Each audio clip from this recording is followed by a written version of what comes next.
Hello, everybody. Thanks so much for joining us today, and I hope everyone can hear me okay and can see me all right here. Uh, we're going to be talking a little bit about social media and storytelling, and thanks so much for everyone that was able to join this call today on the conference. I'm really happy to be here. I just want to say on behalf of CGLCC, I do want to thank TELUS for being the session sponsor for this year's LGBT Global Plus Summit. And again, without sponsors, it's really difficult to do these things. And I'm very happy that they're going to be supporting this today and helping us get through this week. So my name is Alex Vericchio. I am the co-owner of Uphouse. We're a brand and marketing agency, and we are a certified diverse supplier. I'm also the co-author rather of the Proximity Paradox and the founder of Cranestorm, which is a crowdsourced brainstorming tool. So today I'm going to be coming to you and talking about social media and storytelling, which we had some conversations on the team around this subject, and really I think social media over the last year and a half, the last couple of years, really it's become a much larger conversation. And I think, trying to find some focus for today's conversation and what might be helpful for folks on the line was really a big part of this. And I think, one of the realizations we had that, ultimately over the last year, we've had a lot of social media. We've been on social media a lot, and frankly, a lot of us are getting tired of it, and we're getting, tired of sort of that overexposure that we're getting hit with it, and so are our customers. So finding your story, finding your voice, finding your footing in social media is something that is not easy to do, and it's hard to find those stories to tell on social media. So my hope is today, we can take some time, talk through, story, talk through social media, and sort of see where these two worlds collide, and hopefully you've got some helpful takeaways from this. Ultimately, I think all of us were ready to get offline, where we want to get out and connect with people in real life and off of our screens. So I think what we need to make sure, though, is that there's still going to be a lot of room for social media going forward, a lot of room for, obviously digital connection.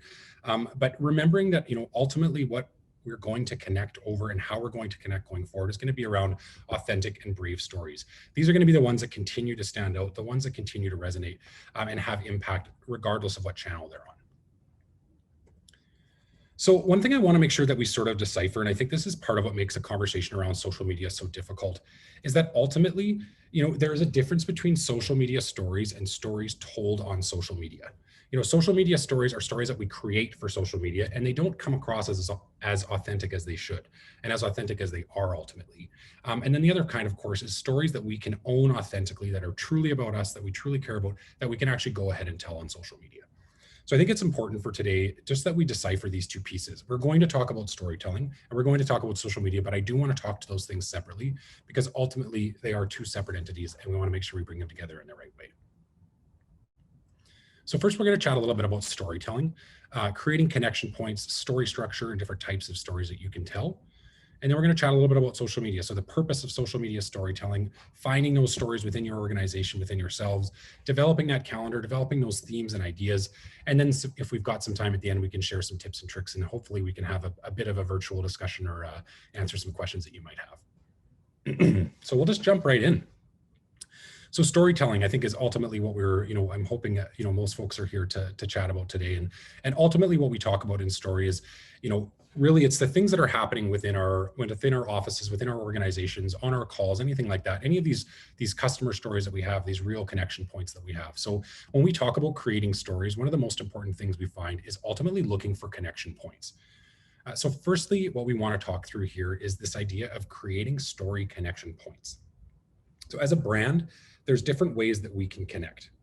And the first one is quality. You can connect through quality, which is ultimately sort of offering that, best-in-class service, that best-in-class product, whatever that might be. The second is this idea of exclusivity, which is ultimately about giving the user or customer sort of a special status or unique offering. The third is through self-improvement, which is about improving the user's sense of self-worth. And they're, again, making sure that they can improve what they're doing, helping to educate them, helping to transform them through your brand and your brand stories. And the last one is connecting them through community, which is, I think, a lot of folks on the line today will likely be a community like your community-minded brands. And that's ultimately about connecting and creating a space for folks to come together. So if you're up for it, and if you'll indulge me here, I'm hoping that we can do a little bit of a story quiz. And this is a story connection quiz here. So if you've got a piece of paper out, that'd be great. You can just take notes here. Feel free to throw your answers in the chat if you'd like. I'm hoping to get that going if we can. And ultimately just keep track of these if you can. So when you think about your brand and you think about your story connection points, ultimately try and think about yourself or people or a spokesperson that, we really want to personify your brand here, your social and digital brand. So go ahead and take a minute to answer these questions here. So the first one is, your brand's ultimate guide in life is to what? So is your brand's ultimate guide to do the right thing and never cut corners, to rise to the top of the pack, to always be learning and growing, to have fun and bring people together? So take a minute, and again, likely there's lots of folks on the line that are going to have a few of these that are relevant, but try and find that one that feels most true to who you are.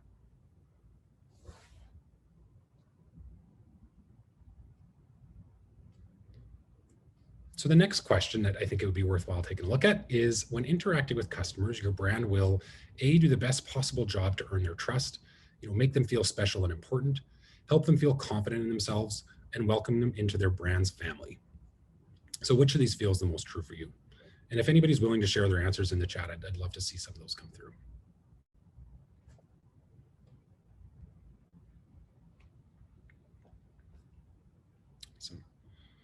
And for our next question, friends or customers would describe your brand as trustworthy, proud, inspiring, or compassionate. Trustworthy, proud, inspiring, compassionate. Which of those feels like it resonates with you? So it's looking like someone on the chat's getting A's so far, so that's nice to see. And then the last question is, your brand springs into action when customers want someone they can count on. Customers want to stand out from the crowd and be unique. Customers want to lead a more meaningful life. Customers want to feel more connected to others.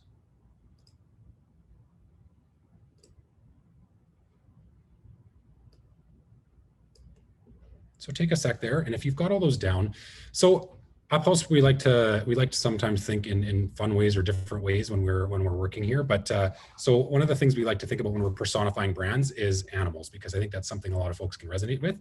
So if you had a lot of A answers, your brand personality or your digital brand personality or the way that you can connect with customers can be inspired by a golden retriever. So they are dogs that connect through quality. Again, it's that trustworthy, honest, attentive. They're sort of there for you. They're reliable, consistent. That is a very golden retriever quality, and definitely something that you can think about when you're connecting that way.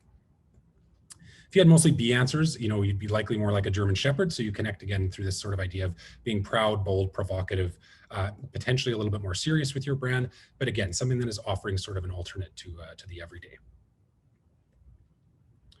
If you're mostly C answers, you are a border collie. You connect through self-improvement. You're curious, generous, wise. You're always thinking about ways to evolve and to help out. And as a D brand, you are a bulldog. So you connect through community. Your personality is personal, welcoming, and fun. So this is ultimately just a way to sort of, again, think about your brand and the stories that you might want to tell. And we talk about what is going to resonate with your customer that you're trying to reach, what's going to resonate with the community that you're trying to connect with. So if we can build stories around these connection points, it makes a real difference. So what we talk about, again, is that sort of, we want to build them around quality, community, exclusivity, or self-improvement. So let's take some time here. So if you think about this, when you connect, if you're a quality brand, and I think if you didn't get quality brand, that's fine. It's just worthwhile going through the exercise still. But, think about this. When you connect through with your stakeholders through quality of service, they may describe your brand, with words like precision, control, ambition, trust, honesty, caring, attentiveness. These are all sort of attributes of a quality brand. And one of the things to think about when you're talking about stories is that we don't necessarily have to sort of wrap one big brand story together and communicate it and say, we offer quality service, the best advice, what that might be. Sometimes the stories that we're talking about can be really small slices of your organization that we communicate on social media. One example in an organization that we worked with was Streetside Developments, and they've developed quality condos, and they develop these with integrity, which is not always something that condo developers do. And really, they were all about these sort of individual, tiny slice of life stories that they could share on social media and other platforms that would help to convey quality and help to convey what they were all about, and really ultimately giving consumers and their customers a better sense of where their brand was and a better ability to connect to that brand on social media because they knew what they were ultimately about. So if you've got those pens and papers handy, I'm hoping you can write down some examples of stories or times when your brand or somebody in your organization or you have demonstrated some of the following qualities. So precision, control, ambition, trust, honesty, caring, attentiveness, detailed, any of those things. So take a minute and just try and think of some of those examples here. And if anyone has any that sort of come to mind that they're willing to share with the group, please feel free to throw those in the chat as well, and I'll attempt to share them.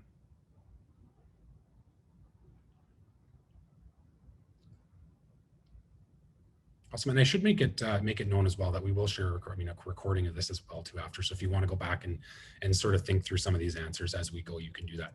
And if you've got questions as we're working through this together, just throw them in the chat, and I'll be here to help. So the next way that we can do this is through exclusivity, and ultimately this is sort of this idea of standing out from the pack and standing out from the crowd while aligning yourselves, again, with different people in different ways. So some of the ways that we can describe exclusive brands are, rare, mystical, through achievement, status symbol, elite, transformative, counterculture, or rebellion. Now, one of the things we talk about a lot with exclusive brands is that being exclusive does not mean you have to be exclusive in the sense that you're not an inclusive brand. So one story we like to share, and one example we like to share, is a client that we work with called Anne Miller. And they essentially launched an inclusive sizing campaign and an inclusive sizing initiative within their organization, and they totally changed the way that they build and size their garments.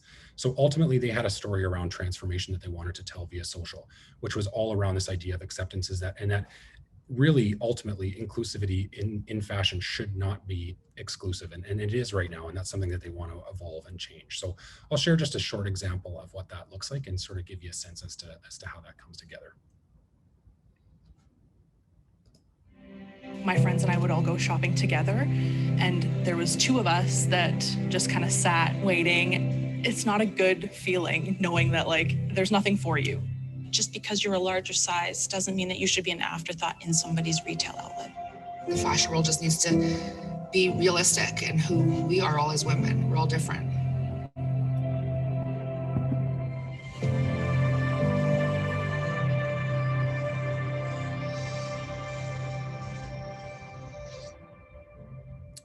So what this looked like was ultimately sharing these individual stories. So we sort of combined them in some pieces that we shared through social, but ultimately, again, kind of pulled out those individual pieces that could be shared, could be told, and allowed people to connect with those stories online in different ways.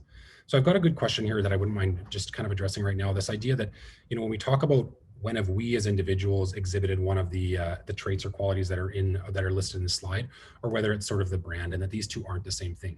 And while that is true, ultimately your brand is made up of the people that are in your organization. So I think, really a brand story can be a story of any person within your team or any person that's on your team.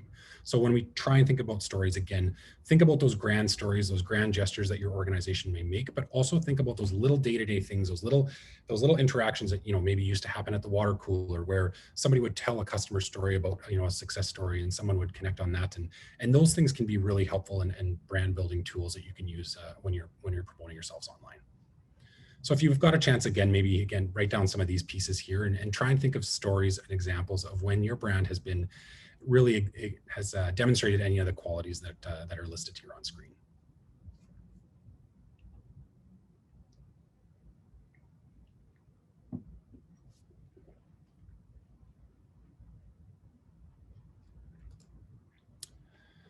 So the next area that we're going to chat through, and this would be for those folks that had mostly C answers. So was there a lot of individuals on the call that had C answers?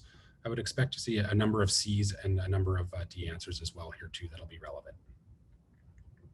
So for those individuals that that answered with C, that is all about self-improvement.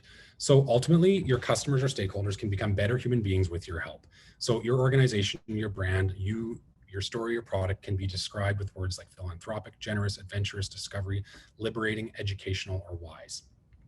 Again, this doesn't mean that it always has to be for not-for-profit brands, but what it means is people will get better through interacting with your brand, or they will be able to improve where they're at currently through interacting with your brand. So one example of this is, again, sharing sort of quick ways through social media, and it doesn't always have to be, big brand videos, big campaigns. Sometimes the messaging that you want to share these stories can be really short, quick hit messages, really short, quick hit stories that are told via different social media channels. So this is an example that for Tech Nation, which is a national co-op program that places students across the Canada in tech careers. And again, this was something, let's just get in front of folks and connect with them really quickly. Let's get those stories told in a way that is fast, concise, and gets to the point, and ultimately helps people learn that they can be better through the use of this product. So if you've got or demonstrated any of these stories in your own organization, where you feel like you've been philanthropic, generous, adventurous, you've helped your customers or those around you discover something about themselves, you've helped enrich their lives, enrich their own businesses, take a couple minutes and write down just a couple of those stories or a couple of those examples for yourself here, and we'll refer back to them a little bit.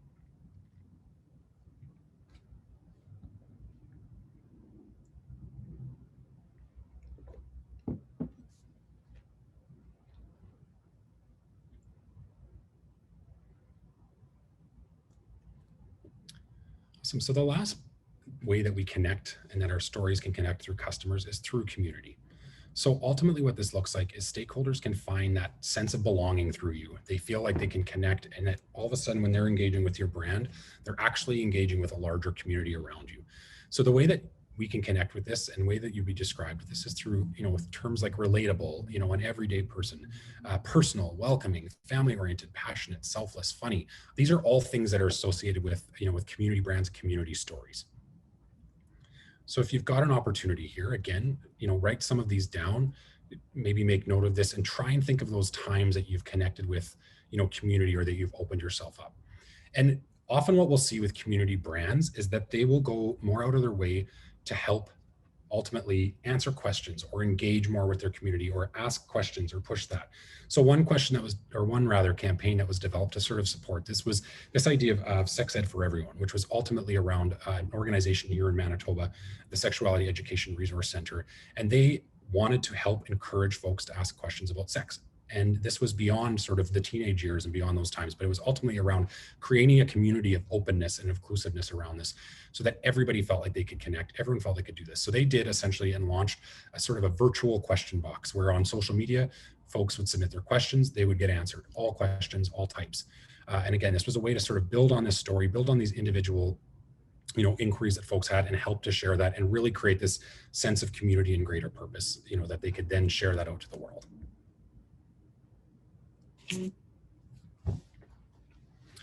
So my hope is that you've got a piece of paper with some ideas on it right now, some starters based on what we just looked at. If you do, again, feel free to share those in the chat. But what we want to do now is you can sort of say, okay, if you've got a whole bunch of different thoughts around stories or things that have occurred within your organization or products that you think you've got an interesting story around, what we want to do from here is ultimately put them in with a bit of a structure. And we always look to sort of the traditional story structure to help us shape social media stories and shape social media storytelling. So what we mean by that is there's sort of a few different, phases to a story. That's ultimately the event, the quest, and the goal. So when you're thinking about any story, big or small, try and think about it in this model, and that will often help you develop a stronger story that connects more effectively with your customers. So the first is that sort of event. And it's kind of like, what's the state of the world? What event has sparked the need for an initiative, the initiative you're speaking to, the project you're talking about, the service, the offering, or the product? And why is your team the right mix of people to bring this forward? So that's a really helpful way to think about this. And when we think about the event, the best place to sort of go to next is that end goal. So where we go to from here is, how do we want to describe the vision for our future? What would be solved in the future if we really, if we were able to accomplish what we set out for in our event initially? And is there a state that we can imagine that we've solved the issues to the point where we no longer need to exist in this organization? That's sort of that end goal. That's that sort of euphoric state of the future that we hope to get to. And that's ultimately what you want to speak to there. What's most important, I think, and one of the ones that gets missed most often, is the idea of speaking to this sort of quest. And what we mean by that is you need to speak openly and honestly about the challenges that are separating you from where you currently are to where you're trying to get to tomorrow. I think that's, we're seeing a lot of that right now with social media, is that we're not sort of acknowledging our shortcomings. We're not acknowledging the work that we need to do and put in to sort of get to this future state that we want to achieve. So I think it's really important to address that. And the other piece, when you talk to your shortcomings, is that people are more willing to believe, the good things about you as well, if that's the case. You need to say what you need to work on for people to believe what you can do.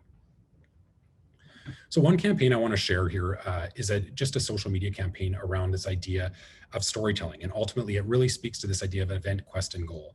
So one thing that we always talk about when we're speaking to social media and how we can sort of make this connect is about telling stories that speak to, again, that sort of beginning, that middle, that end piece. And this was a piece that was created. Ultimately, the request was for a brochure and a little bit of information on a website, but it really conveys the power of social story, and that's the reason I want to share this to you today.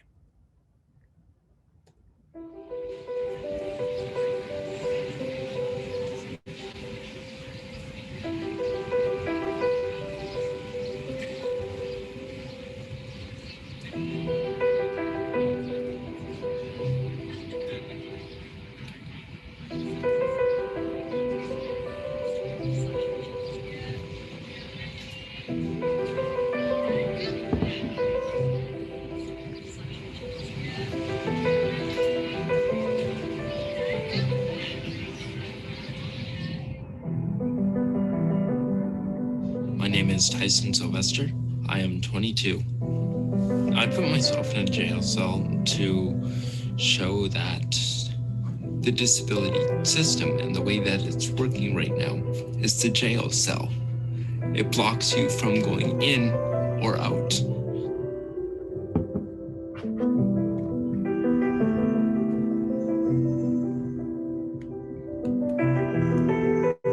I have to make a decision whether I'm having breakfast or I'm getting my laundry done.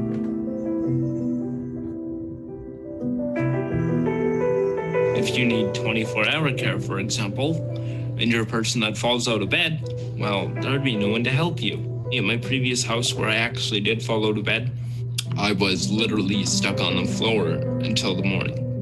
It makes you feel locked up, it makes you feel isolated, it makes you feel depressed. Just imagine you having to call the crisis line because you're that low, and you just feel inside like there's nowhere you can go. There is just nothing to do, and you're stuck in one place. You're literally stuck. So I just want more people to see the issue and see how it impacts individuals with disabilities, and for them to open their eyes and see what's truthfully going on. The more people that know, the more power we have. And the more power we have, ultimately, the more of a difference we can make.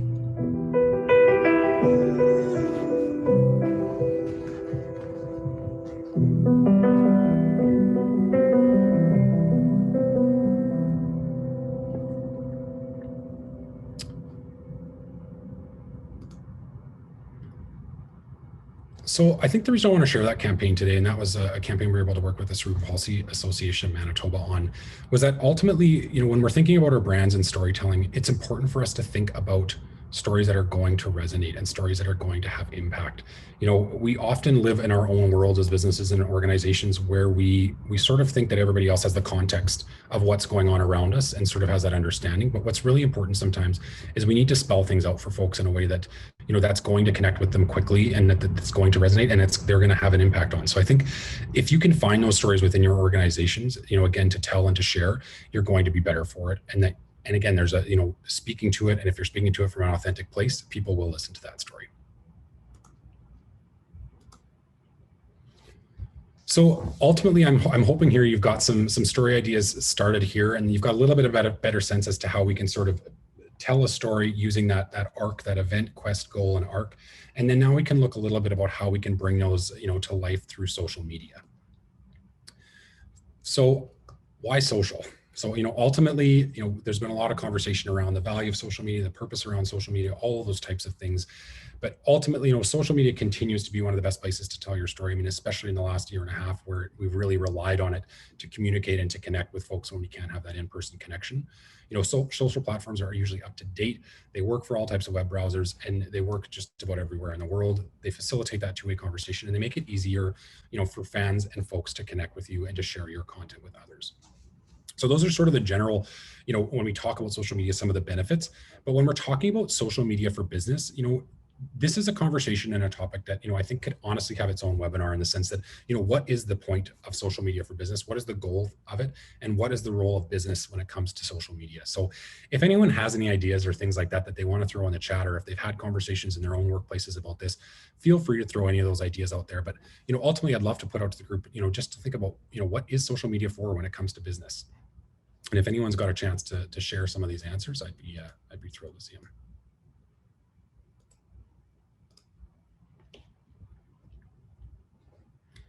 So ultimately, the way that we think about social media here at UpHouse,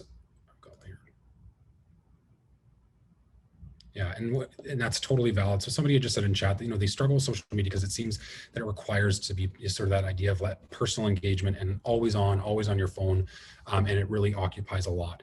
And ultimately, this is the same piece that's come up. I think that we said that at the beginning, that it's, we're getting tired of it in a lot of ways, that it can be tough on mental health, social media, and ultimately we know that it's good for communities. So I think ultimately social media, when it comes down to it, there's lots of good components of it. There's lots of pieces that are not as good. When we've talked about social media, we've been, playing with some terminology in our own minds around what we think it's ultimately for. And I will be the first to say this is not definitive. This likely could be, improved on, and I would love to hear from other folks what they think. But ultimately, we think about social media in some ways around these three things. Is first, social media is an advertisement vehicle, and I think when we call it anything but that, we are shooting ourselves in the foot, and I think it does us and it does our communities a disservice. Ultimately, we are, as businesses, are on social media to market our business, to market our offering, to market our culture, to bring folks in, to make sales. So that is a big piece of this. And I think we just need to be sure that we own that fact. This is an advertisement vehicle. It's another one of the channels to stack into the mix. Another really positive thing, and I think a more important piece about social media is it's a really positive and amazing platform for advocacy. So it is a platform to make your position known. It's a platform to share what you're doing in an effort to, again, engage others to do the same, or to take steps and do things on their own. That advocacy piece is really important. And I think where we start to get into muddy water, and where we start to get confused, and where it gets really difficult, is when we sort of take that advocacy message and the amplification message and merge the two.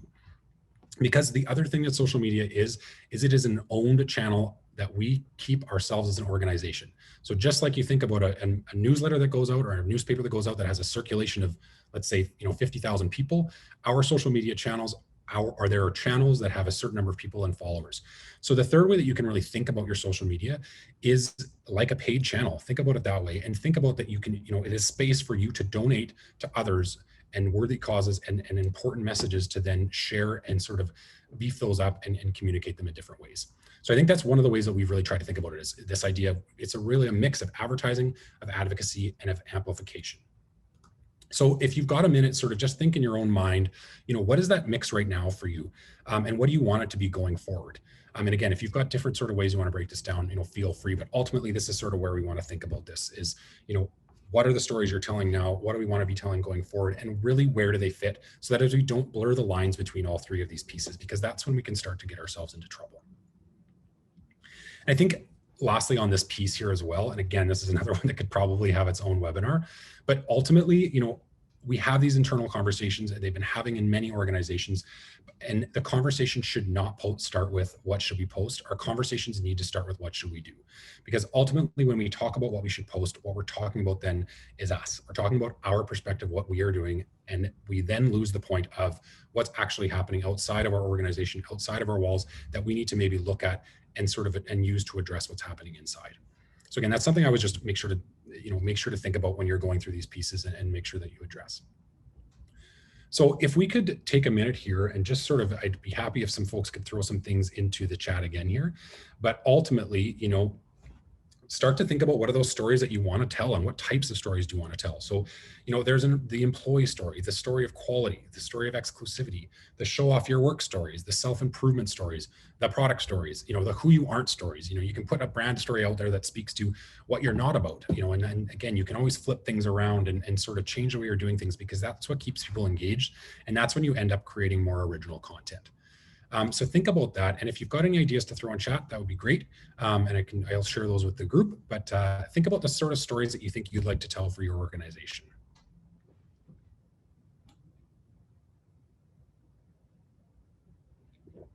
Totally.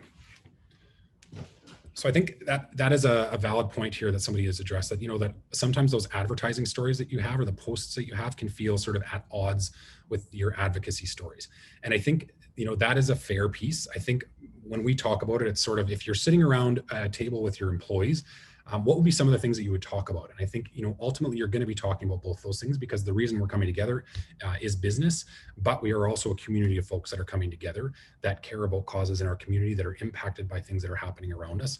And the reality is that we need to be talking about both, and we need to address both. So one thing we suggest is sort of pick a few different story types that you have and that you want to post about, and stick to them. So as an example, if you're the 3 story types you wanted to speak to were sort of what we do stories, who we support stories, and who we are stories, you could then think about that as far as you want to, breaking that down into a content calendar where you say, okay, if we're going to be sharing what we do stories, those are going to look like service posts where we broadcast exactly what our services are, case studies, past examples of great client work. Did you know anything that is sort of interesting and unique about your offering? You might want to share stories about who you support. So those would potentially be, giving your social media channels over to a not-for-profit and allow them to take it over for a day, a week, whatever that might look like. If you're doing a fundraising drive internally, share that out to the world. And then again, put that call to action and say, I encourage others to do the same. That's the same goes there for giving days, volunteerism, anything like that you want to communicate there is valid. And I think another piece on this too is, again, be ready for folks to ask you, what are you doing when you post anything around sort of that advocacy and amplification message. And it's a very valid question. And I think it's one, again, that if you're not prepared to sort of have that two-way conversation or dialogue, it's probably best one that's not left for social media. So once you've got a bit of a sense of those channels that you want to use, and then you've got the stories you want to use, select those channels. So we always talk about this. There's endless numbers of social media options out there. And ultimately we don't have the time, like some folks have indicated, and we don't have the energy and effort, and we've got to get a bunch of other things done, especially if you're a small business. So we always think about, what are the platforms that you enjoy the most? Where are the folks that you want to reach? And again, where are your stories best going to be told? One of the questions we often get is, do you need to be on every single channel? And to that we say, definitely not. One of the things you can do though, is if you've got a channel that you're not using, sometimes you can just essentially, hold the channel, include your logo there, and maybe just do one post that tells folks where they can find you if it's not on that particular one. We also suggest that you take time and you plan in quarters. So this is a thing that we can often find, and I think this will hopefully help to address the question around sort of running social media off your phone and on the fly. It can be pretty all-consuming. Putting posts together can be pretty all-consuming. So we suggest that you sort of pick a few different topics or a few of those story starters that we talked about and commit to them for a few months. Monthly plans are not that effective necessarily. You can definitely do it. But ultimately what we want to look at here is sort of try and create something a little bit further out. Recognize that you can change these topics out, you can change these conversations out as you go, and that things don't necessarily, need to stay consistent.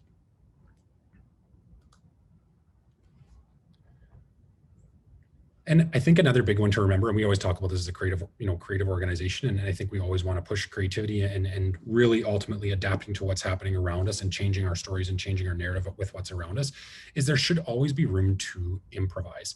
So one of the pieces that I showed you that Cerebral Palsy Association video a little earlier, and I'm just going to show you, about 30 seconds of this next one. But ultimately, last year when COVID hit, folks with disabilities were hit, very, very hard. And because they're already living in isolation, many of them, and then that isolation, of course, increased, pretty dramatically.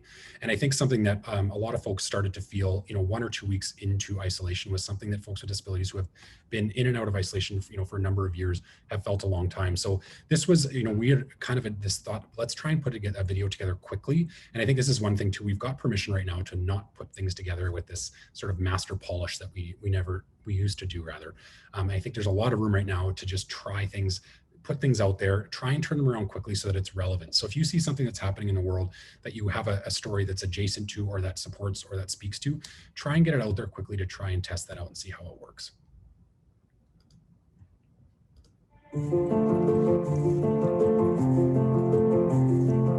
Self-isolation is something I've lived with for the past 18 years, almost every day. If Cameron happens to be homesick, he is home with me 2 to 3 weeks. This is kind of the way it is. What is going on right now is a crazy time, but you know what? We're gonna get through this. What I've gained over the years being alone is inner strength. What I would suggest is reflect.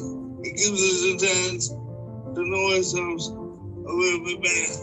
You have to keep calm and be kind to yourself. I think it's just the time to look at things a different way. It's more looking at what you can do than thinking what you can't. 2 years ago when I was living on my own, I was dealing with depression because I had nobody, you know. Just know that you're not alone in dealing with this right now. A lot of us are. Just don't take away for granted. Enjoy it and get the most out of it that you can.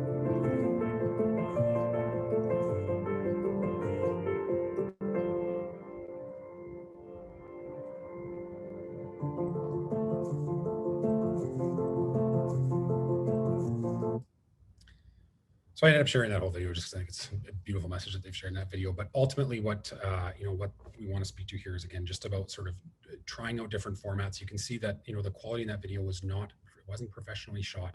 We grabbed videos quickly. We wanted to get that message out there. People are willing to hear messages that are not as polished. They're willing to sort of see if you've got something you want to say in a way it doesn't always have to be done in a particular way. So I think that's just something that we should always think about and try and find new ways to share those stories and see what's up. So what I'm going to do, we've got a few more minutes here. I will open it up to any questions that anyone has on the line, and I will try and answer those. And if, depending on how many questions we have, I'll put some, some tips and tricks here up on screen that you can just take a look at. But I will keep things open for questions at this point if anyone's got them.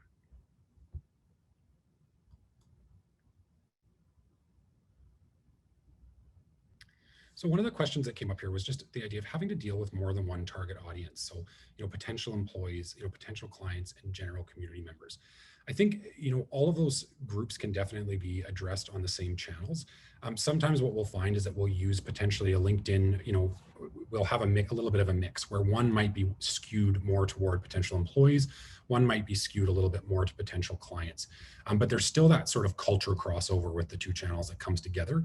And ultimately, a customer is interested or should be interested in how your employees are treated and what you do internally.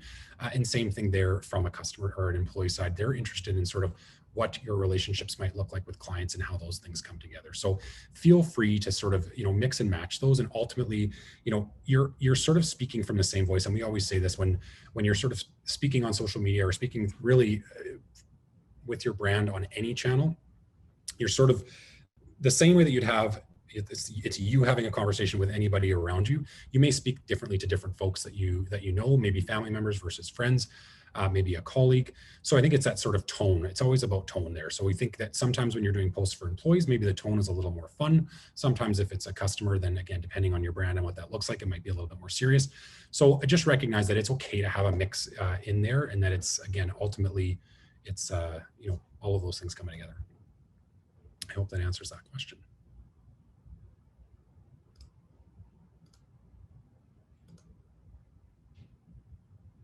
Awesome. Any more questions on the line for anyone here?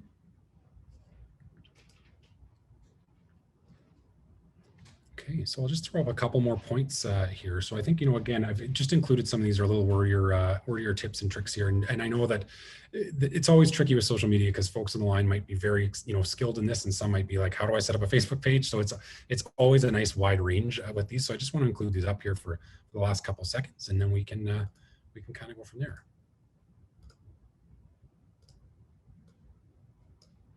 Some more questions here.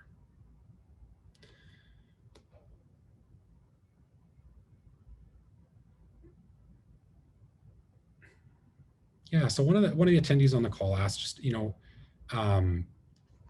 if we do team building, speaking public things, all those kinds of things, is it mixed messaging to share them on the same channel? I don't think so. I think, if you're doing different things out in the community, it's always, again, good to be sort of building that brand, especially with events and things like that, because they often get pretty good pickup from, from folks that might be following you, and they will often engage more with, posts that include photography and things like that. So I think you're ultimately okay to do that. One of the things we talk about too is, if you're doing this via Instagram or Facebook, sometimes you can share some of those more like those side stories or tertiary stories, through the story, function. So it doesn't have to be something that necessarily lives in your main feed, but you can share it sort of as a, here's what's up, here's what's happening right now, and as we go. Awesome. Well, thanks so much. That brings us to time. So I just wanted to share my contact information if anyone had it. And I hope you enjoy the rest of the conference. I know we'll be taking lots of it in, and I hope everyone's having a fantastic week, and stay happy and healthy, everybody. And thanks so much again.